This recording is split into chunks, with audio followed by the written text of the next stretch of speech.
चलिए देखते हैं बच्चों, लास्ट क्लास में हमने क्या किया था। अच्छा एक चीज और, कल मॉर्निंग में क्लास लगेगी तो मैं आपको मैसेज कर दूंगा, ठीक। हाँ, एक क्वेश्चन पे हम लोग छोड़ दिया था हम लोगों ने क्वेश्चन, अगर आपको याद हो।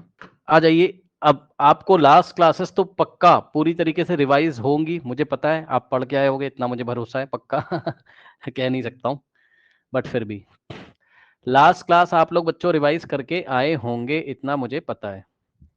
तो ये मैं मान रहा हूं कि आप लोग को लास्ट क्लास अच्छी तरीके से रिवीजन है, ठीक।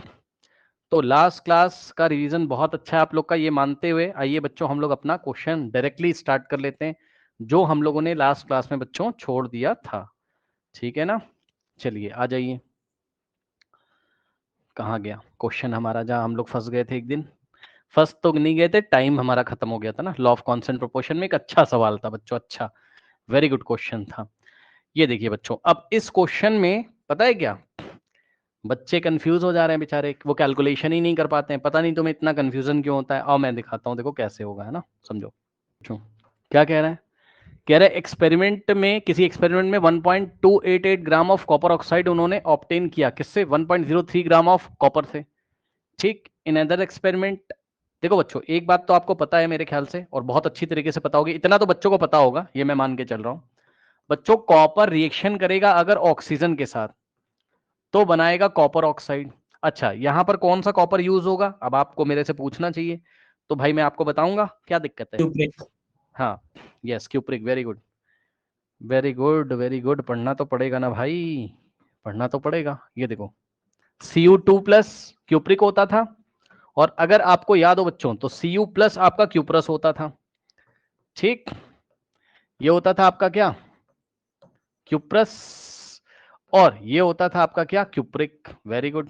और O2 माइनस तो सबको पता है ऑक्साइड होता था, तो फॉर्मूला तो आप बना ही लेते हो, चेक कर लो, Cu2 प्लस और O2 माइनस बच्चों, ठीक।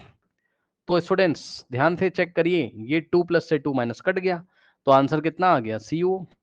तो बस यही मुझे पता था, तो मैंने आपको बता दिया। अब बच्चे पूछेंगे आपको कैसे पता चला कि Cu2 प्लस ही लेना है, भाई वो पढ़ते पढ़ते आता है, आपको भी आ जाएगा। लैब में एक्सपेरिमेंट करके पता करा गया ना कि कॉपर ऑक्साइड में कौन सा है, क्यूप्रस है कि क्यूप्रिक है, तो समझ गए होगे, क्यूप्रिक है, ठीक। अब इसको यदि तुम बैलेंस करना चाहो तो कर लो, यहाँ 2 ऑक्सीजन है तो 2 लगा दोगे तो कॉपर भी 2 हो जाएगा, तो यहाँ 2 लगा दो, ठीक है भाई, बैलेंस वैलेंस हो गया, वो सब बात की बात है। लेकिन मोटी मोटी बात मुझे ये पता चल रही है यहाँ बच्चों कि कॉपर ऑक्सीजन के साथ रिएक्शन करके कॉपर ऑक्साइड देता है, ये तो पता चल गया, ठीक। अब देखो, अब देखो, अब क्वेश्चन पढ़ो। कह रहा है एक्सपेरिमेंट में 1.288 gram of copper oxide obtained, तो बच्चों ये उनको मिला कितना, मैं नहीं कह रहा हूं भाई, क्वेश्चन में कह रहा है कॉपर ऑक्साइड कितना मिला, 1.288 ग्राम, सही है। उसके बाद बच्चों वाज ऑब्टेन्ड फ्रॉम 1.03, भाई कॉपर ऑक्साइड तुम्हें 1.288 ग्राम मिला, कैसे मिला, किससे मिला, कॉपर से तो और ऑक्सीजन से, लेकिन उसने तुम्हें मास किसका देके रखा है बच्चों, ध्यान से चेक कर लो।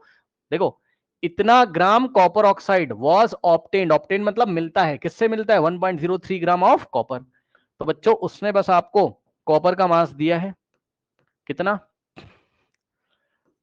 1.03 ग्राम, बच्चों ऑक्सीजन का तो नहीं दिया। तो हम लोग की जिम्मेदारी है कि वो सवाल में कुछ भी पूछ रहा हो, लेकिन क्या हम ऑक्सीजन का मास नहीं निकाल सकते हैं, बताओ बच्चों, क्या हम ऑक्सीजन का मास नहीं निकाल सकते हैं, जल्दी बताइए, बोलिए कौन सा लॉ लगाओगे, निकाल सकते। बोलो, लॉ बताइए कौन सा लगाओगे इस टाइम, बोलो। Sir law of constant proportions. अरे भाई क्या बात कर रहे हो यार, नहीं सर, नहीं सर, लगाना हो लगा सर दो, दूसरा। लगाना हो लगा दो, लगा दो, लगाना हो लगा दो, पता है, लेकिन उसके लिए तुम्हें पता है कहां जाना पड़ेगा, तुम्हें रिएक्शन असली वाली लिखनी पड़ेगी, वो मैं इस क्वेश्चन के एंड में तुम्हें लिख के दिखाऊंगा, परेशान ना हो। असली वाली रिएक्शन लिखोगे, फिर रेशियो निकालोगे, वहां से लिमिटिंग रीजन डिसाइड करोगे, ऐसा कुछ वाला फंडा है ना, और वही कर रहे हैं। सब्ट्रैक्ट करके निकाल कर लेंगे। सकते हो, कर सकते हो भाई, कर कंजर्वेशन ऑफ सकते हो, मास। कर सकते हो। अभी सिंपल सिंपल बताओ, जब उसने तुम्हें बोल ही दिया है कि इतना ग्राम कॉपर ऑक्साइड मिला और इतने ग्राम कॉपर से, तो बताओ ऑक्सीजन कितना लगा होगा यार, सिंपल बताओ ना, कौन सा लॉ लगा दोगे, बताओ। Sir law of conservation of मास। हाँ कंजर्वेशन ऑफ मास लगा दो ना, क्या दिक्कत है यार, कंजर्वेशन ऑफ मास लगा दो। कांस्टेंट प्रोपोर्शन भाई लगा सकते हो, मैं मना नहीं कर रहा हूं, लेकिन उसके लिए तुम्हें असली वाली रिएक्शन लिखनी होगी, कॉपर ऑक्साइड की तो मैंने सिखाई भी नहीं है, सिखा दूंगा, परेशान ना हो भाई, कर सकते हो, लेकिन सिंपल करो ना, इतना टेंशन क्यों ले रहे हो, सिंपल करो ना अभी।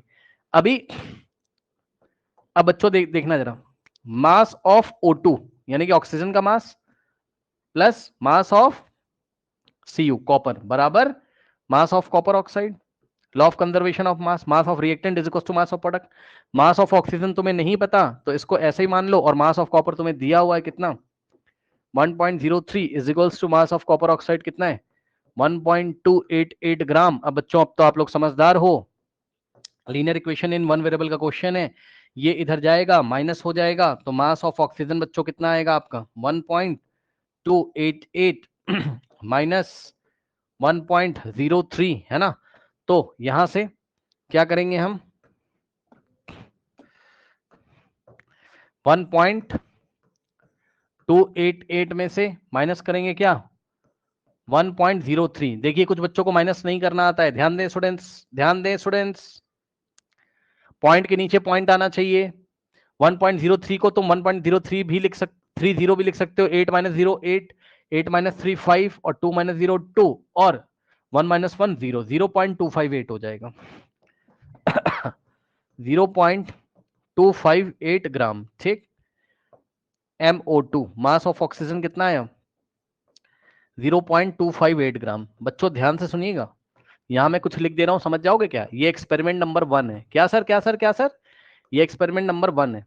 ठीक, अब इन अनदर एक्सपेरिमेंट एक और एक्सपेरिमेंट किया गया, यानी कि एक्सपेरिमेंट नंबर 2 भी किया गया। और जरा एक्सपेरिमेंट नंबर 2 करते हैं भाई, एक्सपेरिमेंट नंबर 2 कर लो भाई, एक्सपेरिमेंट नंबर 2। अच्छा एक बात बताओ, तुम अपनी लैब में एक्सपेरिमेंट करो, मैं अपनी लैब में एक्सपेरिमेंट करूं, वो बच्चा अपनी लैब में एक्सपेरिमेंट करे। अगर सब लोग कॉपर ऑक्साइड बना रहे हैं, अगर सब लोग कॉपर ऑक्साइड बना रहे हैं कॉपर ऑक्सीजन से, तो law of conservation of mass valid होगा कि नहीं होगा, जल्दी बताओ। Law of conservation of mass valid होगा कि नहीं होगा, होगा बताओ।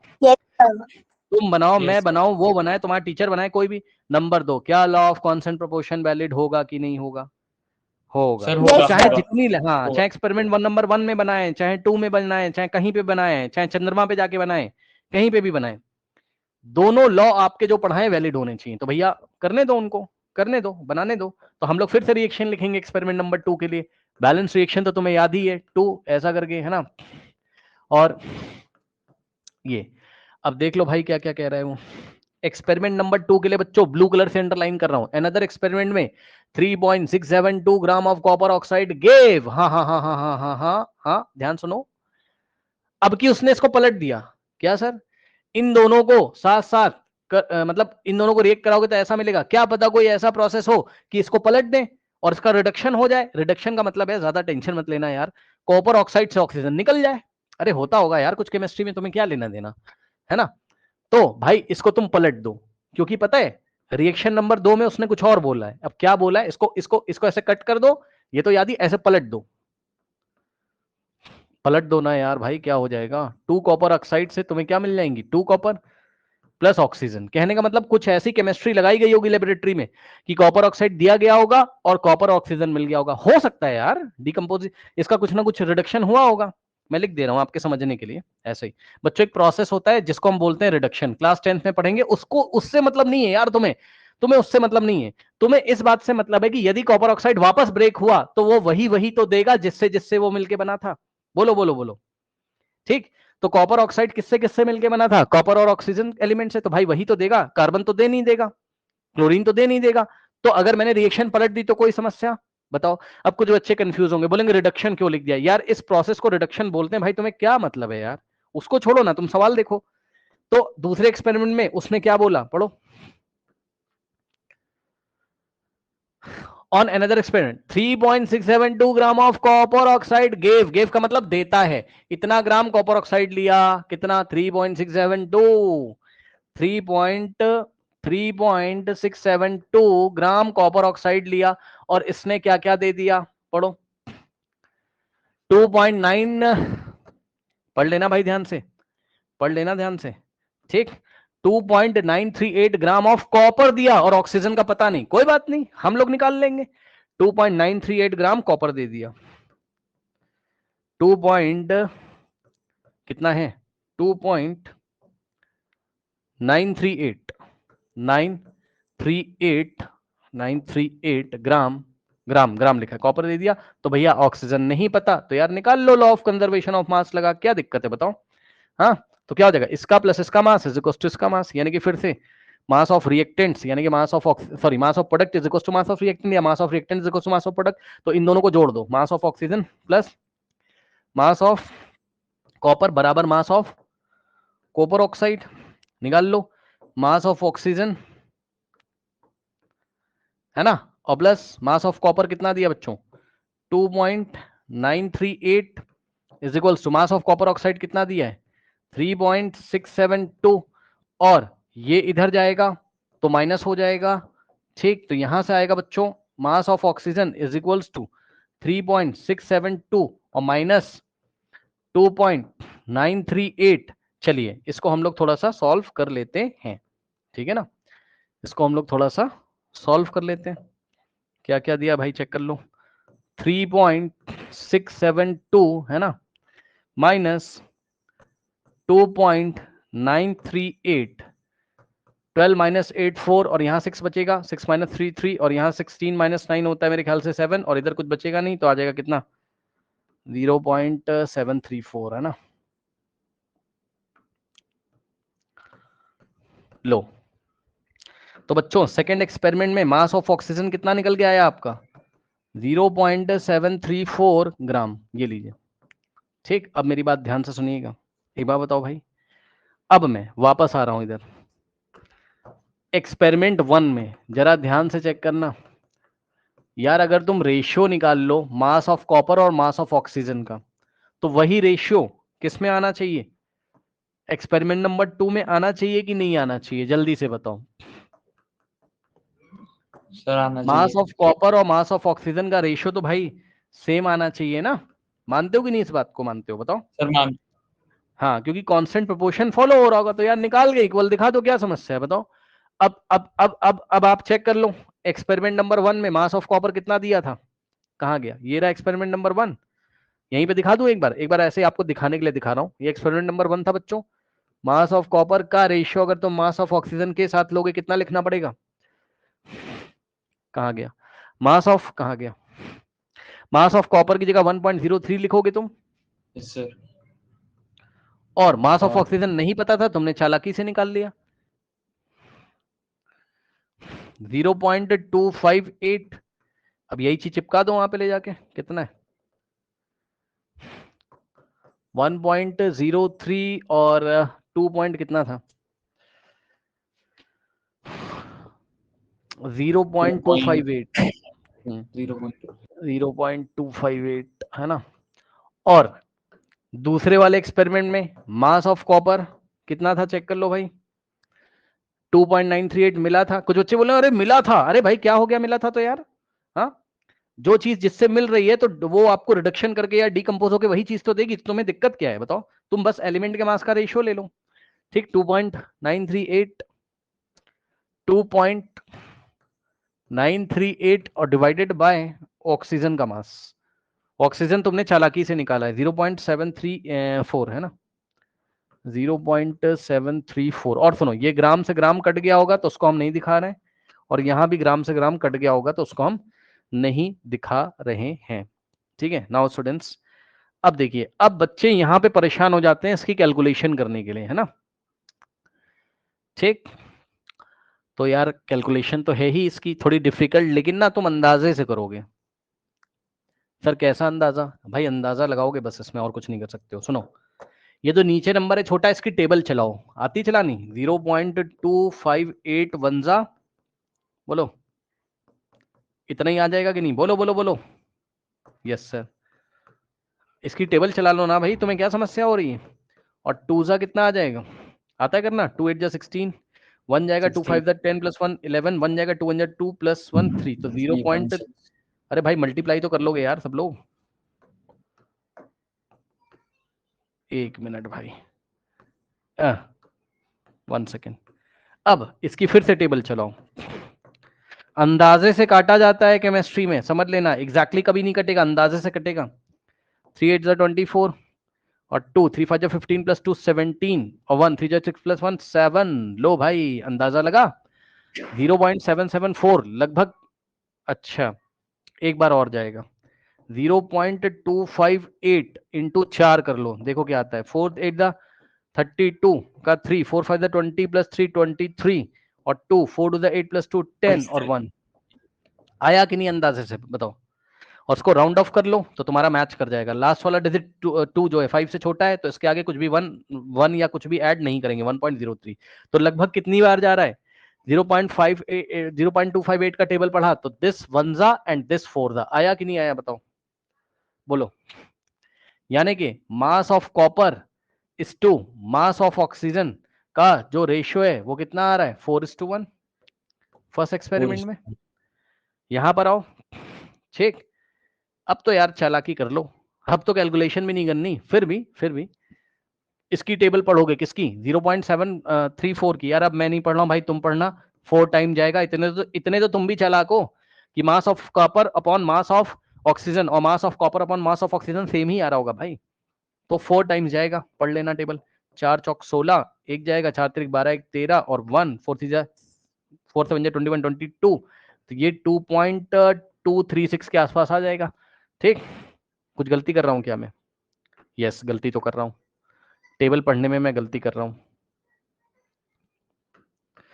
4 4 जा बच्चों 16, 1 4 3 12 प्लस 1 13 और 1 4 7 28 प्लस 1 29 और पीछे से 3 डिजिट छोड़ के डेसिमल लग जाएगा। भाई आया कि नहीं आया बताओ? अंदाजे से लगभग वही आ रहा है। बच्चे बोलेंगे मैच नहीं कर रहा है, मैच वैच नहीं करता है केमिस्ट्री में। 2.93 के आसपास आ रहा है कि नहीं? 938। और तुम्हें यदि राउंड ऑफ करना हो तो राउंड ऑफ कर लो यार। इसको राउंड ऑफ करोगे तो ये 94 हो जाएगा और ये भी तो 94 हो जाएगा। 2.94 2.9 तो लगभग सही है यार, चलता है इतना। ठीक, दिस वनजा एंड दिस फोरजा। तो यहां पर सेकेंड एक्सपेरिमेंट में भी मास ऑफ कॉपर और मास ऑफ ऑक्सीजन का जो रेशियो आया है वो 4:1 आया है। कौन सा लॉ वेरीफाइड हो गया? लॉ ऑफ कांस्टेंट प्रोपोर्शन क्या हो गया? वेरीफाइड। ये सुनो, बोलो बोलो बोलो बोलो। ठीक, अब सुनना मेरी बात ध्यान से, अब सुनना। एक चीज मैं आपको दिखाना चाहता हूं, देखो। ये तो तुमने सवाल किया और तुम कर भी लोगे, कोई बहुत बड़ी बात है नहीं है, है ना? कोई बहुत बड़ी बात है भी नहीं है, तुम कर भी लोगे। एक चीज मैं तुम्हें दिखाना चाहता हूं। कॉपर, अब मैं तुम्हें असली वाली चीज बताऊं, असली असली। ये सब तो सवाल दिया, आओ जरा असली बात दिखाते हैं इसी रिएक्शन की, रियलिटी इन रियलिटी। असली में क्या होता है, और असली में क्या होता है ये जानने से पहले तुम्हें कुछ बातें पता होनी चाहिए। कॉपर का एटॉमिक मास मैं तुम्हें दे रहा हूं भाई, तुम क्यों टेंशन ले रहे हो? 63.5 यू होता है, और ऑक्सीजन का तो तुम्हें याद ही होगा 16 यू होता है। ये सुनो, ठीक। आज कॉपर का भी याद कर लो, याद कर लो, जो जो आता जा रहा है लगे हाथ याद करते जाओ, क्या ही समस्या हो गई तुम्हें। ठीक, अब रियलिटी में चलो भैया, लिखो reaction. Copper plus oxygen gives copper. इसका कॉल वॉल आ रहा है यार, बंद करो। ठीक ठीक देखो जरा ध्यान से, देखो बच्चों, यहाँ 2 लगेगा और यहाँ 2। बैलेंस कर पाए कि नहीं कर पाए, जल्दी बोलो। बैलेंस कर पाए कि नहीं कर? असली वाली जो रिएक्शन होती थी जिससे हम लोग अपना रेशियो निकाला करते थे, उसमें रिएक्शन को बैलेंस करते थे कि नहीं करते थे? बोलो बोलो बोलो। रिएक्शन को बैलेंस करते थे कि नहीं करते थे? करते थे। अब हाँ, करते थे, बिल्कुल सही। यहाँ कितने कॉपर दिख रहे हैं भाई? देखो, एक कॉपर का एटॉमिक मास कितना दिया मैंने तुम्हें? 63.5 यू। अब कहानी तुम्हें पता है, तुम्हें तो 2 इंटू कॉपर निकालना है। 2 यू लिखा हुआ है, 2 सी यू लिखा है, तो 2 इंटू 63.5 करके ग्राम लगा दोगे तो 2 मोल कॉपर एटम की, क्या सुन लो, 2 मोल कॉपर एटम का मास आ जाएगा कि नहीं आ जाएगा? 127। हाँ, 2 5 जा कितना? 10, 1 जाएगा 7 और 2 6 जा, ऐसा कुछ आएगा भाई? चेक कर लेना एक बार, कैलकुलेशन वगैरह चेक कर लिया करो यार, है ना? सही है। तो कहने का मतलब ये है कि 127 ग्राम कॉपर रिएक्ट करती है, और ऑक्सीजन O2 ही लिखा हुआ है, तो O2 का मॉलिक्यूलर मास तुम्हें निकालना आता है। कितना हो जाएगा? 2 इंटू 16 इज इक्वल्स टू कितना हो जाएगा बोलो? 32, और ग्राम लगा दोगे क्योंकि तुम्हें तो 1 मोल का मास चाहिए। यहाँ स्टोइकोमेट्रिक कोफिशिएंट 1 है, तो ये 1 मोल का, ये 1 मोल ऑक्सीजन का, 1 मोल ऑक्सीजन मॉलिक्यूल्स का मास आने जा रहा है। ठीक, कितना? 32 ग्राम। और सुनो, कुछ देखना ही नहीं भाई, मन हो तो इसका निकाल लो, और नहीं मन कर रहा है तो दोनों को जोड़ दो। लॉ ऑफ कंजर्वेशन, जब रिएक्शन बैलेंस है तो लॉ ऑफ कंजर्वेशन ऑफ, जब रिएक्शन बैलेंस है तो लॉ ऑफ कंजर्वेशन ऑफ क्या लग रहा होगा? मास। कर लो, क्या दिक्कत है? कितना है? 7 + 2 9, और कितना, और चाहो तो भाई कॉपर ऑक्साइड का निकाल के 2 से मल्टीप्लाई कर दो, वैसे कर लो, है ना, कितना हो जाएगा 7 + 2 9 और 2 + 3 5 159 ग्राम। ग्राम।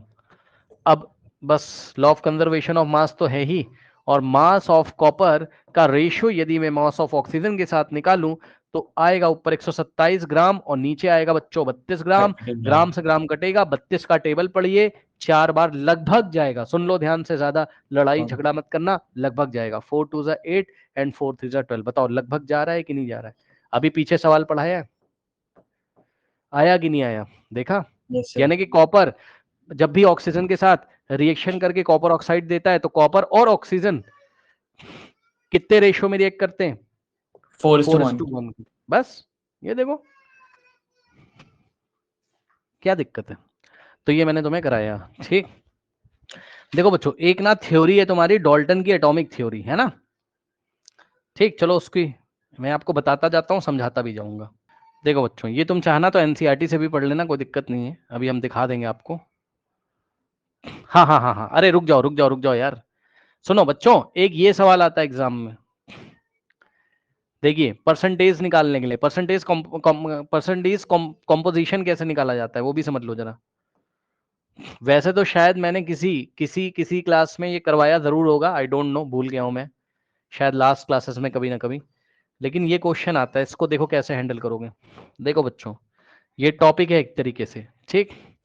कौन सा टॉपिक है ये? परसेंटेज कॉम्बिनेशन वाला, परसेंटेज कॉम्पोजिशन बोल सकते हो तुम। देखो इसमें क्या होता है, इसमें कुछ नहीं करना है यार, देखो बात समझो, बहुत सिंपल सी मैं तुम्हें बात बताता हूँ, 2-4 एग्जांपल पहले दूंगा, फिर तुम्हें समझ में आ जाएगा, तो ये क्वेश्चन हम आराम से हैंडल कर लेंगे, ठीक। देखो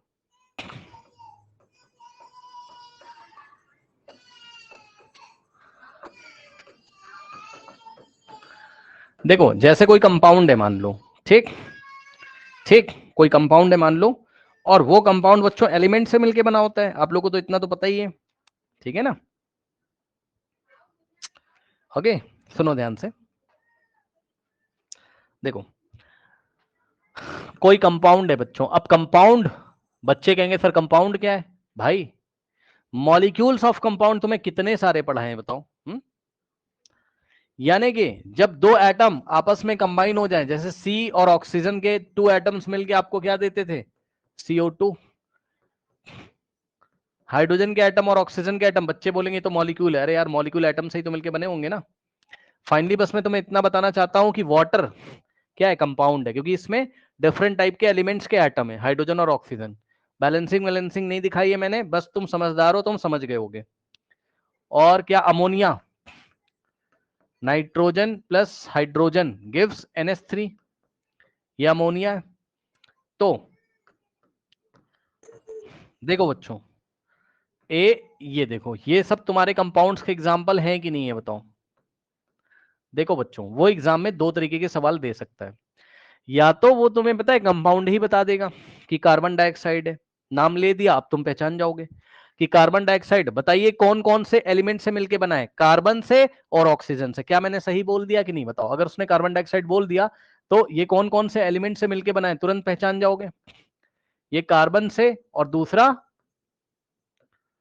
ऑक्सीजन से, ठीक। उसके बाद वाटर की अगर मैं बात कर दूं तो ये भी एक कंपाउंड है, ये कौन कौन से एलिमेंट से मिलके बना है, ऑक्सीजन। हाँ, हाइड्रोजन एंड ऑक्सीजन से।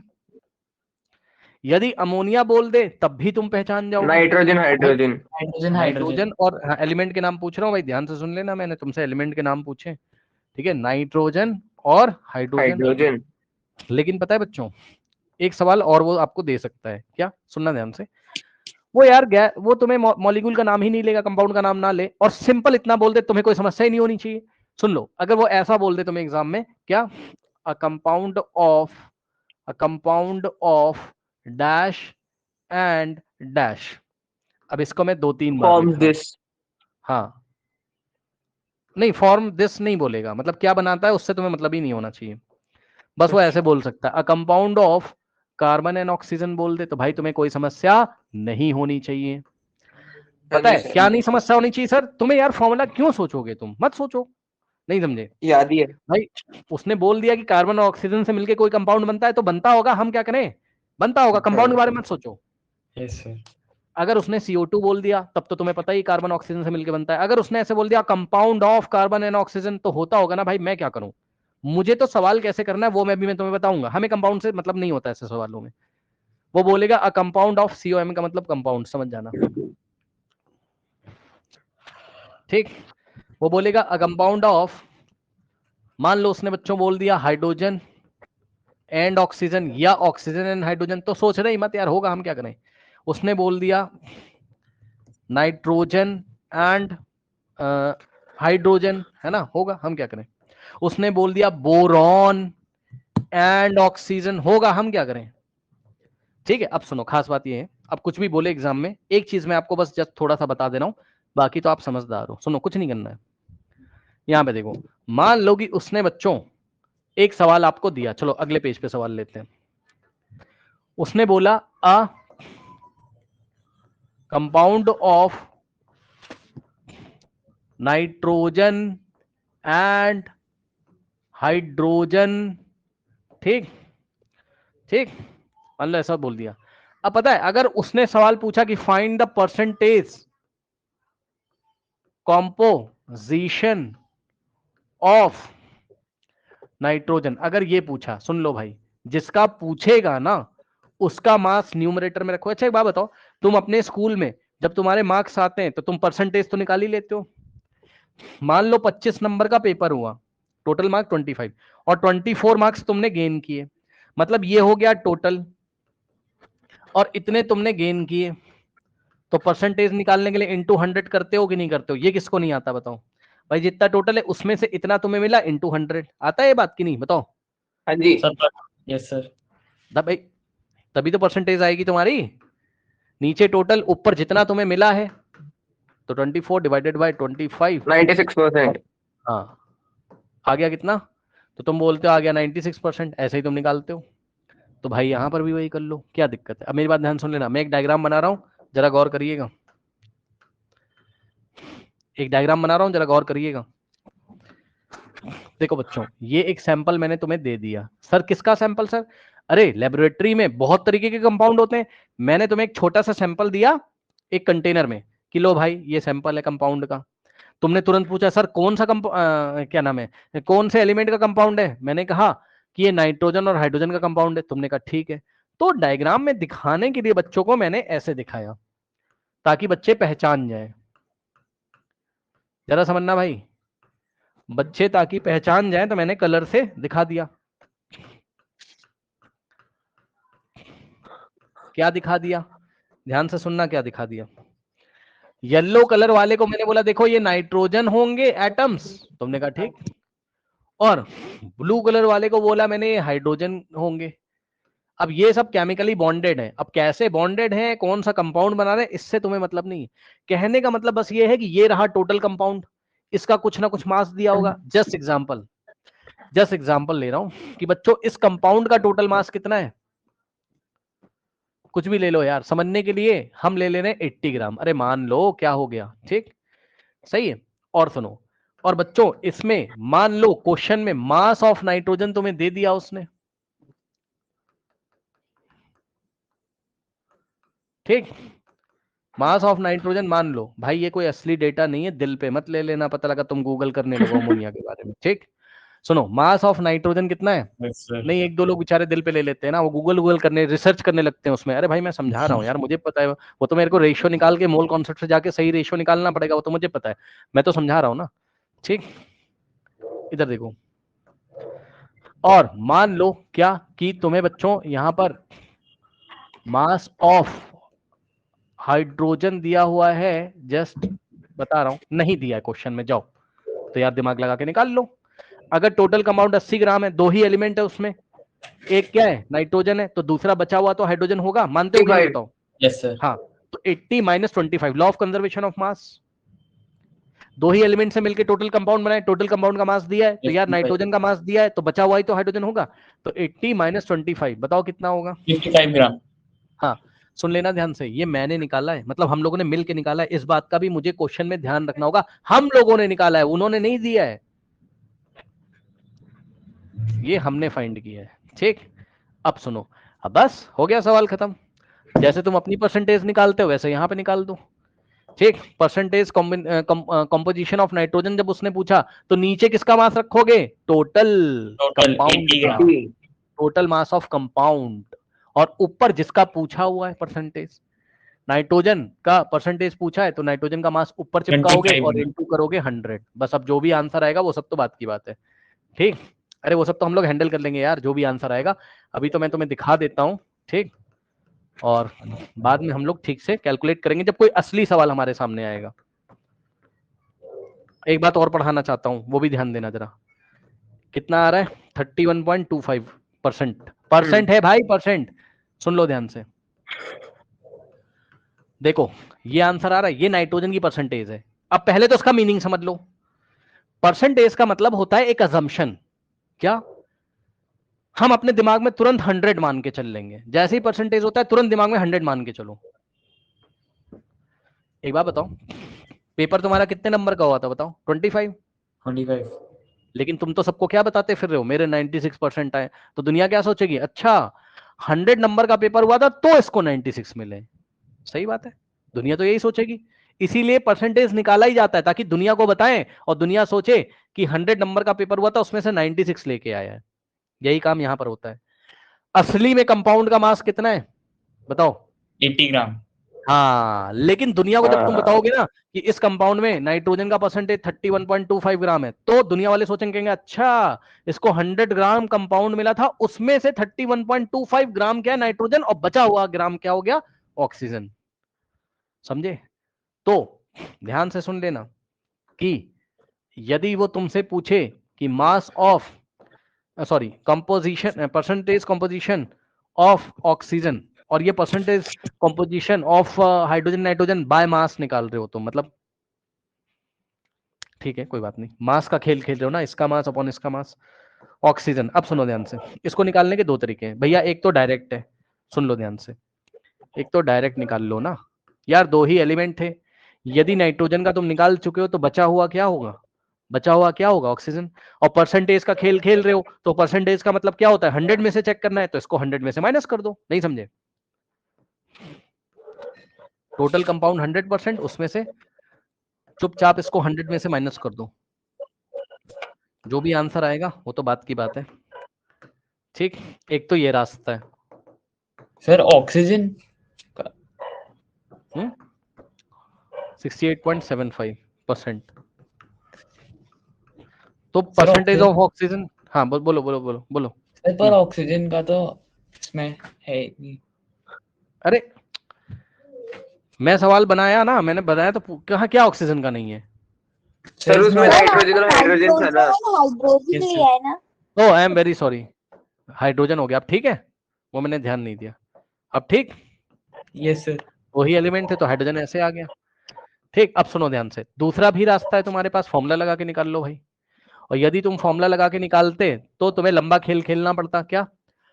पहले तो मास ऑफ हाइड्रोजन निकालो, जो क्वेश्चन में नहीं दिया था, तुमने निकाला था टोटल में से माइनस करके, तो उसका मास ऊपर रखो, नीचे टोटल कंपाउंड का मास रखो, इनटू 100 कर दो, चेक कर लेना, यही आ जाएगा। 0 से 0 गया, 550 अपॉन 8, तो आंसर कितना आ जाएगा? चेक कर लो, 550 अपॉन में 8, 550 डिवाइडेड बाय 8 है ना, वही आ गया, चेक कर लो।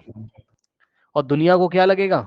दुनिया को लगेगा कि इसको कंपाउंड 100 ग्राम दिया गया था और उसमें से 68.75 ग्राम ऑक्सीजन है। दुनिया ये सोचे, सॉरी हाइड्रोजन है, और दुनिया ये सोचेगी कि 31.25 ग्राम नाइट्रोजन है। ये मतलब होता है परसेंटेज कम जो भी है। अब मैं आपको एक सवाल करवाता हूँ असली वाला, ये तो नकली वाला था। ये टॉपिक भी हमारा कवर हो जाएगा, और एक बार हम लोग और भी कवर कर चुके हैं शायद, पता नहीं पहले के किसी चैप्टर में मैंने ये पढ़ाया हुआ है, बट फिर भी आइए यहाँ पे बच्चों, ये सवाल, ऐसे सवाल ना एग्जाम में बहुत सारे आते हैं क्लास 9th में, तो आपको आने चाहिए। Sample problem 4। अब देखो बच्चों, कंपाउंड का एक बात बताऊं, कंपाउंड तो यार तुम्हें दिखाई पड़ेगा, मैं ना कलर से तुम्हें दिखा रहा हूं ताकि तुम सोचो कि हाँ भैया इसमें 2 एलिमेंट है या 3 एलिमेंट है। वो असली में कंपाउंड देखोगे तो क्या एलिमेंट का कलर दिखाई पड़ेगा तुम्हें? वो बोलेगा अरे भैया देखो मैं ऑक्सीजन हूँ, हाइड्रोजन, ऐसा कुछ नहीं। ठीक, वहां यूनिफॉर्म कंपोजिशन होता है। अब देखो ये सैंपल है, और सैंपल किसका किसका है? 0.25 ग्राम सैंपल है, तो कंपाउंड का मास कितना दिया हुआ है? 0.24 ग्राम सैंपल का मास है, यानी कि कंपाउंड का मास है। और इस कंपाउंड में एलिमेंट होंगे, देख लेते हैं कितना है। कंपाउंड ऑफ ऑक्सीजन है एंड बोरॉन है। तो dot dot dot dot dot dot dot yellow colour से मैंने दिखाया ऑक्सीजन को,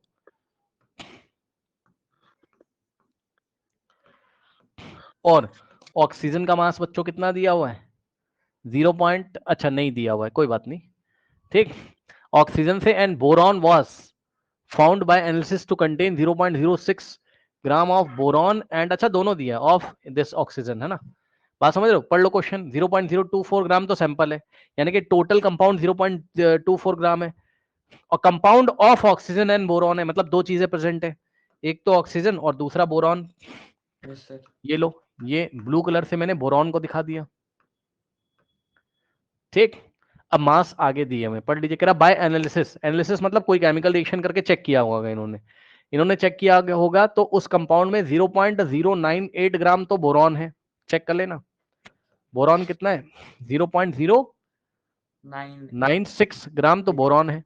और बचा हुआ क्या होगा? ऑक्सीजन। अब मैं तुम्हें करके भी दिखा दे रहा हूं, क्योंकि जरूरी नहीं कि एग्जाम में ऑक्सीजन का मास तुम्हें दिया हो।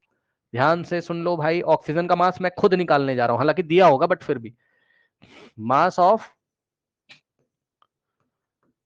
ऑक्सीजन कैसे निकालोगे? टोटल कंपाउंड कितना है? 0.24, है ना। और एक बात बताओ, 0.24 में टोटल कंपाउंड है, इसमें से इतना बोरॉन है तो माइनस कर दो तो ऑक्सीजन आ जाएगा।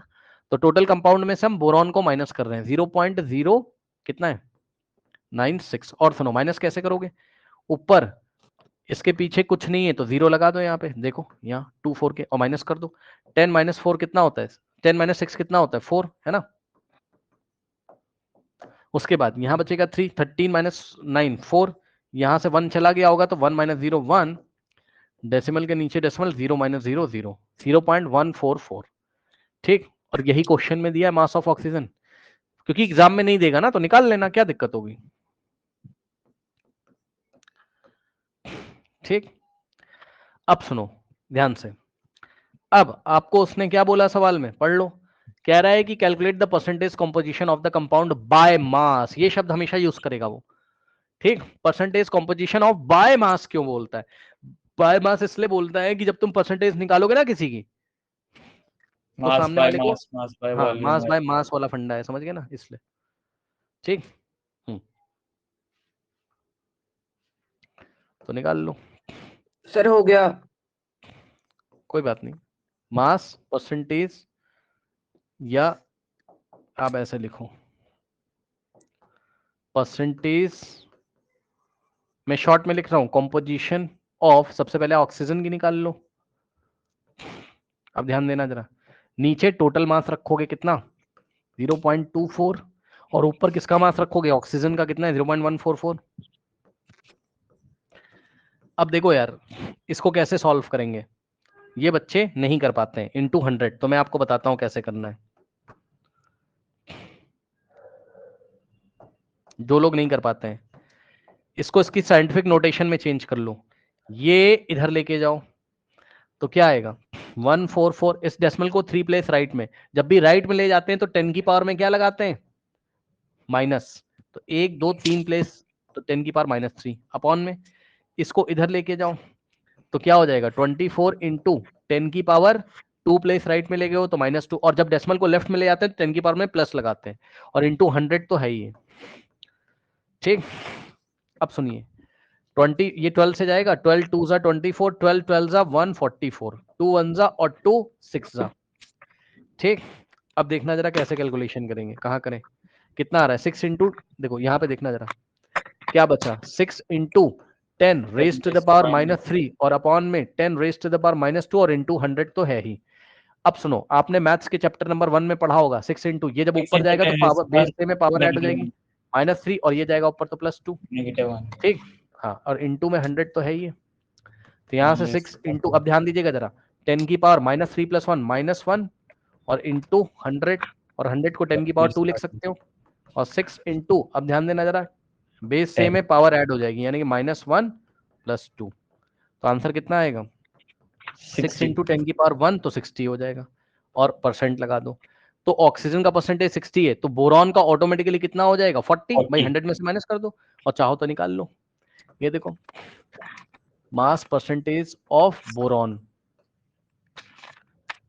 100 में से 40%। हम क्या करेंगे, ऑक्सीजन का परसेंटेज माइनस कर देंगे 40%। और यदि आपको फॉर्मूला लगाना है तो भाई खुद से कर लेना, मैं नहीं कर रहा हूँ, करके दिखा देता हूँ क्योंकि कैलकुलेशन है ना, तो उसमें बच्चे कंफ्यूज ना हो जाए। देखो मान लो तुमने क्या निकाला होता, परसेंटेज कॉम्पोजिशन ऑफ बोरॉन अगर तुमने पहले निकाला होता तो नीचे क्या रखते, टोटल कंपाउंड जो सैंपल दिया हुआ है उसका मास और ऊपर बोरॉन का 0.096 और इंटू 100 कर देते। ठीक, कहानी सारी वही है। ये पॉइंट इधर जाता तो आगे 0096 का मतलब 96 और इंटू में 10 raise to the power decimal 3 place right में लेके गए हैं तो 10 टू द पावर -3 और नीचे ये डेसिमल 2 प्लेस राइट में लेके जाओगे तो 24 इंटू 10 की पावर -2 और इंटू 10 की पावर 2। ठीक, चेक कर लो, ये ऊपर जाएगा। और ऐसे भी तुम कर सकते हो, ये सब काट वाट दो यार जो भी। 12 2 जा 8 और 2 1 जा 2 4 जा 4 इंटू, इसको चाहो तो इस बार ऐसे ही रहने दो और इन दोनों को साथ साथ हैंडल कर लो। 10 की पावर 2 तो था और ये ऊपर जाएगा तो 10 की पावर इसमें ऐड हो जाएगा। सही, अब 4 इंटू 10 की पावर -3 इंटू 10 की पावर 2 + 2 4, बेस सेम है, पावर ऐड हो जाएगी तो 4 इंटू 10 की power -3 + 4 is equals to 4 into 10 to the power 4 - 3 1, 10 की पावर 1 का मतलब 10 और 4 10 जा 40% आ गए। क्योंकि कोई बच्चा मान लो पहले ये निकाला होता तो ऐसे निकाल लेता, तो बोरॉन की परसेंटेज आ गई 40%, तो 100 में से माइनस कर देता तो कार्बन की परसेंटेज आ जाती, कार्बन कह रहा हूँ सॉरी, ऑक्सीजन की परसेंटेज 60 आ जाती। ठीक, तो ये हो गया। अब इसके बाद देखो जरा ध्यान से, अब डाल्टन की एटॉमिक थ्योरी आप निकाल लीजिए और इसमें रीडिंग वीडिंग लगा के आइएगा आप। ठीक है, देखते हैं नेक्स्ट टॉपिक है आपका। अब देखो भाई क्या क्या बातें कर रहे हैं हमसे, सुन लो ध्यान से। डाल्टन की एटॉमिक थ्योरी में जो उन्होंने बोला था उसको तुम्हें लिखना पड़ेगा एग्जाम में, चाहे वो बात सही हो चाहे गलत हो, क्योंकि जो किसी ने बोल दिया तो वो लिख के आओगे एग्जाम में, अब सही हो चाहे गलत हो। ठीक,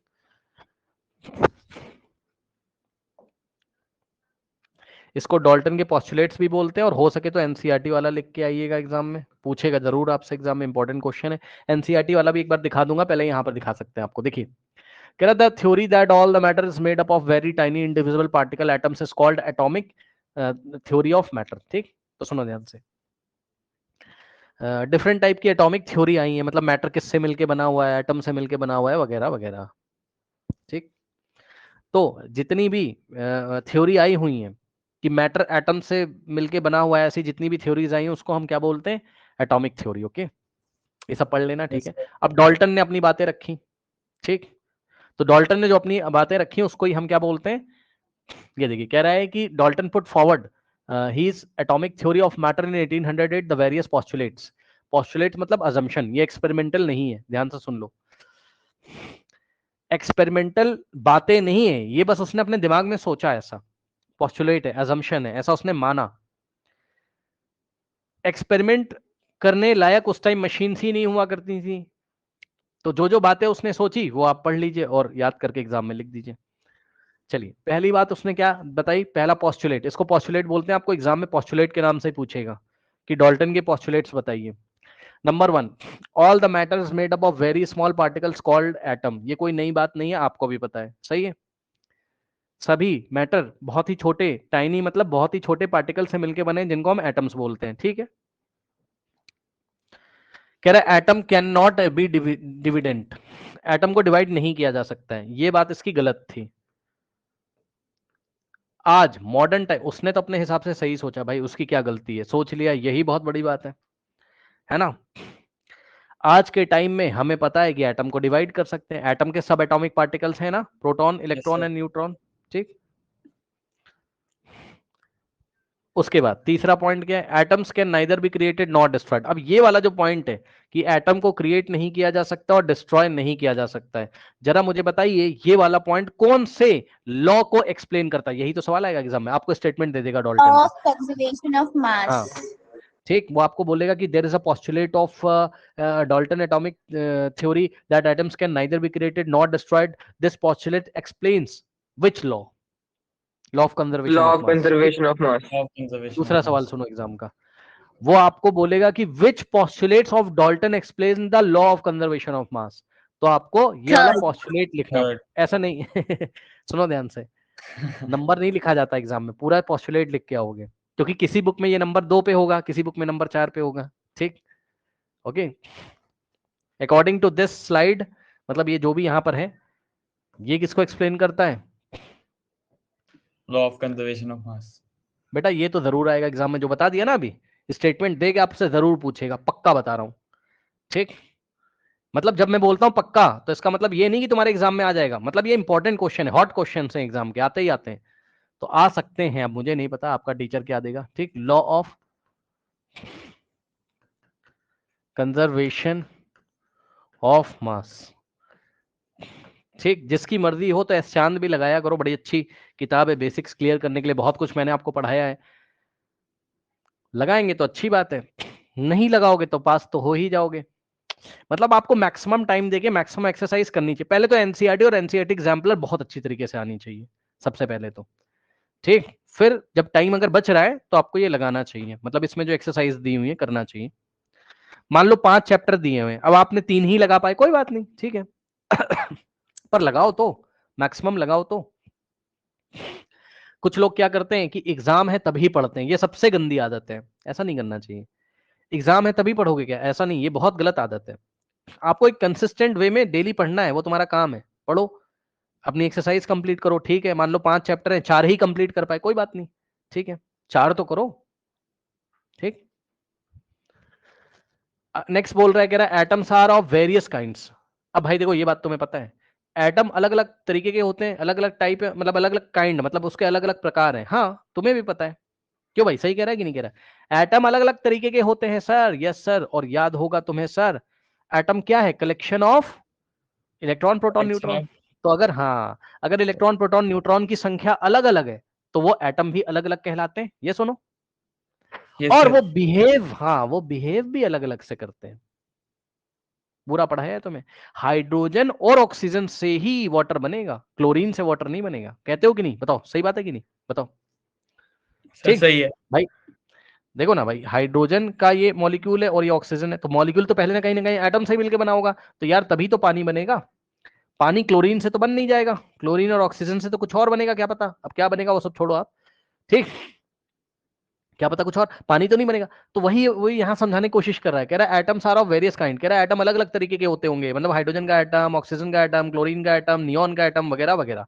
दीज आर, कह रहा there are as many as kinds of atom as are elements, कह रहा जितने एलिमेंट होते होंगे इस यूनिवर्स में उतने ही तरीके के एटम भी मिलेंगे। हाँ भैया, पीरियोडिक टेबल में देखा तो है, चेक कर लो। क्यों भाई, पीरियोडिक टेबल में तुम्हें सबसे पहले यही तो दिखाया मैंने कि उधर मेटल इधर नॉन मेटल, वो सब एलिमेंट तो थे, तो जितने एलिमेंट उतने एटम, और सभी एटम का जो इंटरनल स्ट्रक्चर है वो अलग अलग है, सब में इलेक्ट्रॉन, प्रोटॉन और न्यूट्रॉन की संख्या अलग अलग है, और सबका इलेक्ट्रॉनिक कॉन्फ़िगरेशन भी अलग अलग है। कह रहा all the atoms of given element are identical in every respect, having the same mass and size and chemical property, all the atoms of a given element. हाँ, अब सुनो ध्यान से, ये बड़ा अच्छा बात इसने बताई है भाई, इसकी बात सुन लो, बड़ी अच्छी बात बताई। आइडेंटिकल मतलब एक जैसा, जैसे हमने बोला कि ये वाला लड्डू इसके आइडेंटिकल है, मतलब वैसा ही गोल है, वही कलर है, वैसा ही टेस्ट है। आइडेंटिकल मतलब एक जैसा। अब सुनो, बड़ी अच्छी बात करी उसने, कह रहा all the atoms of the given element, मतलब तुम्हें अगर कोई गिवन एलिमेंट दे दिया जाए, चलो मैं तुम्हें गिवन एलिमेंट दे रहा हूं एक, कोई भी ले लो यार, चलो आयरन ले लो। अब आयरन एलिमेंट है, अब ये चाहे तुम्हें मून पे मिले, चाहे मार्स पे मिले, पूरे यूनिवर्स में कहीं पे भी मिले, क्या इसका एटम चेंज हो जाएगा? बताओ, क्या आयरन का एटम चेंज हो जाएगा? नहीं। तो दिए गए एलिमेंट के एटम हमेशा आइडेंटिकल रहते हैं, साइज वाइज भी उसका साइज भी सेम होता है। ये आयरन का कोई एटम होगा जितना इसका साइज, और ये आयरन का एटम मून पे मिला मान लो, इसका भी उतना ही साइज होगा, जितने इलेक्ट्रॉन प्रोटॉन न्यूट्रॉन इसमें उतने इलेक्ट्रॉन प्रोटॉन न्यूट्रॉन इसमें। इसी तरीके से कोई दूसरा एलिमेंट ले लीजिए, क्लोरीन, तो क्लोरीन तो क्या होगा बताओ, क्लोरीन का एटम आपको मिले कहीं पर भी, वो साइज वाइज, Same रहेगा। Chemical properties wise, electron proton neutron wise similar होगा, मतलब एग्जैक्टली आइडेंटिकल होगा। पढ़ लो, यही कह रहा है। कह रहा है all the atoms of the given element are identical in every respect, having the same mass, size and chemical property. भाई उसने सही बात बोली, झूठ नहीं बोला, उसने सही बोला। लेकिन हाँ देखो बच्चों, उसने तो बोला सबके मास सेम होंगे, साइज सेम होंगे, केमिकल प्रॉपर्टी सेम होंगे, लेकिन भाई आज मॉडर्न टाइम में ऐसा होता नहीं। क्या सर?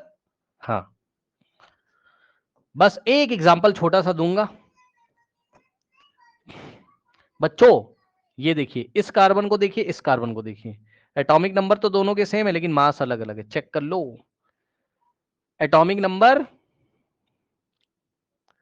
एक जैसे लेकिन मास क्या है? Different. अलग अलग। इसको बोलते हैं आइसोटोप्स। सेम एलिमेंट के ही एटम है, कार्बन कार्बन के हैं, लेकिन मास अलग अलग है। तो अब डाल्टन की क्या ही गलती थी भाई? डाल्टन की गलती थोड़ी ना है, डाल्टन की गलती थोड़ी ना है भाई।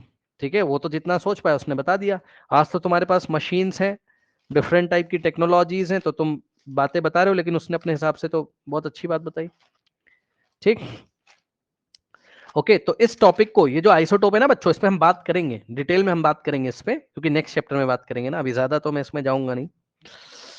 बस तुम्हें मैं बताना चाहता था तो मैंने तुम्हें बता दिया। और एक चीज और मैं दिखाना चाहता हूं तुम्हें, देखो ये ऑर्गन का सिंबल है और ये कैल्शियम का सिंबल है, 1840 और 2040, ये दोनों हो गए आइसोबार। चाहो तो मन कहीं नोट कर लेना भाई, मेरी बात ध्यान सुन लेना पहले अच्छी तरीके से, क्योंकि यही तो सवाल एग्जाम में पूछेगा तुमसे। वो जब दोनों चैप्टर पढ़ा के फाइनल में क्वेश्चन पेपर बनेगा तो आपसे ये पूछेगा, बताओ कि डाल्टन का, मतलब ऐसा कुछ बना के क्वेश्चन पूछेगा कि कौन सा पोस्टुलेट गलत हो गया था, तो ये भी पोस्टुलेट गलत हो गया। कैसे? उसने क्या बोला कि सेम एलिमेंट के एटम का मास सेम होगा, नहीं सेम है भाई, चेक करो। ये कार्बन सेम एलिमेंट तो है, कार्बन कार्बन, ठीक, लेकिन मास अलग अलग है। इसका 14U है, इसका 12U, ऊपर मास लिखा होता है, याद है? Yes sir. और डाल्टन के अकॉर्डिंग अगर मास सेम हो, सुन लो ध्यान से, डाल्टन के अकॉर्डिंग यदि मास सेम हो दो एटम का, तो कह रहा वो एक ही एलिमेंट के एटम है। तो आइसोबार्स में ऐसा नहीं होता है, कभी कभी डिफरेंट एलिमेंट के एटम होते हैं। चेक कर लो, ये ऑर्गन का एटम है और ये कैल्शियम का है, दोनों के मास सेम है कि नहीं बताओ? डिफरेंट एलिमेंट के एटम, कैल्शियम और ऑर्गन के मास सेम हो गए यहां पे।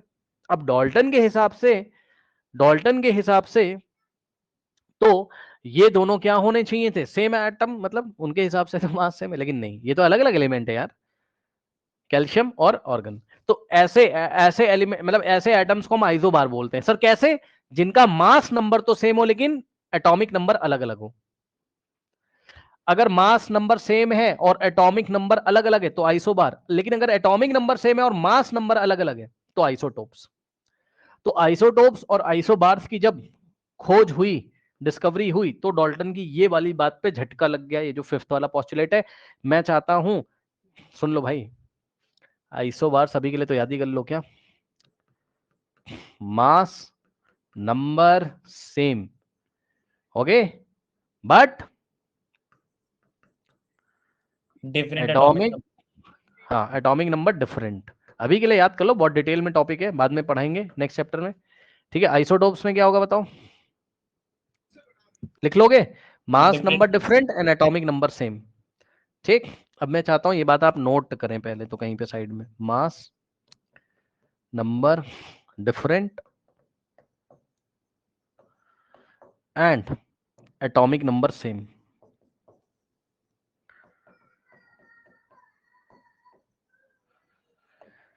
ये वाला पॉइंट डाइजेस्ट करो भाई, ये वाला पॉइंट डाइजेस्ट करो, बहुत इंपॉर्टेंट पॉइंट है ये भी, देख लो आराम से, देख लो।